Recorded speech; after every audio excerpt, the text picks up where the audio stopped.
महाभारत के युद्ध में 45 लाख से ज्यादा सैनिक लड़े थे। हर दिन हजारों सैनिक मरते थे, लेकिन रसोइये को पहले ही कैसे पता चल जाता था कि आज कितने लोग मरेंगे ताकि खाना बर्बाद न हो।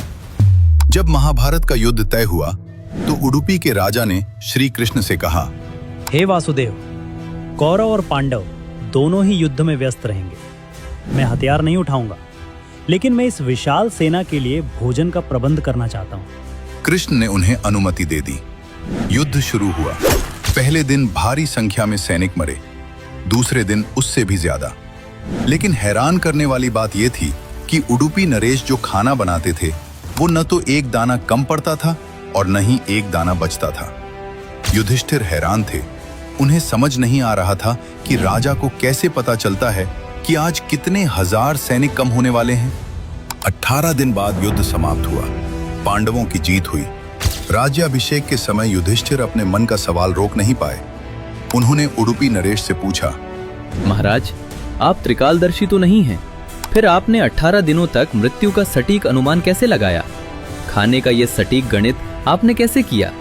उडुपी नरेश ने हाथ जोड़कर भगवान श्री कृष्ण की ओर देखा और कहा, हे धर्मराज, मैं हर रात भगवान श्री कृष्ण के कक्ष में उनके लिए मूंगफली लेकर जाता था। श्री कृष्ण को मूंगफली बहुत पसंद थी। मैं मूंगफली का कटोरा गिनकर उन्हें देता था। भगवान जितनी मूंगफली खाते थे मैं उसे ध्यान से गिन लेता था।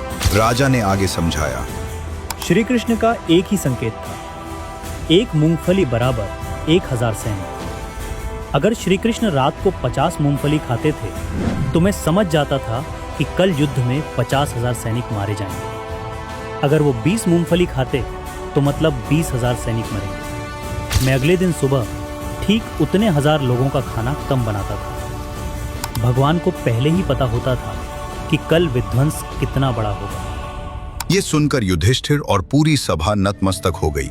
उन्हें समझ आ गया कि यह युद्ध अर्जुन के गांडीव या भीम की गदा से नहीं, बल्कि श्री कृष्ण की इच्छा से चल रहा था। आज भी कर्नाटक का उडुपी शहर अपने स्वादिष्ट भोजन और मैनेजमेंट के लिए पूरी दुनिया में प्रसिद्ध है, जिसकी नींव महाभारत के उसी राजा ने रखी थी। दोस्तों, विज्ञान जिसे फ्यूचर प्रेडिक्शन कहता है, हमारे इतिहास में वो ईश्वर की साधारण लीला थी। कमेंट में जय श्री कृष्ण लिखें और ऐसे ही अनसुने किस्सों के लिए डी कोड भारत को सब्सक्राइब करें।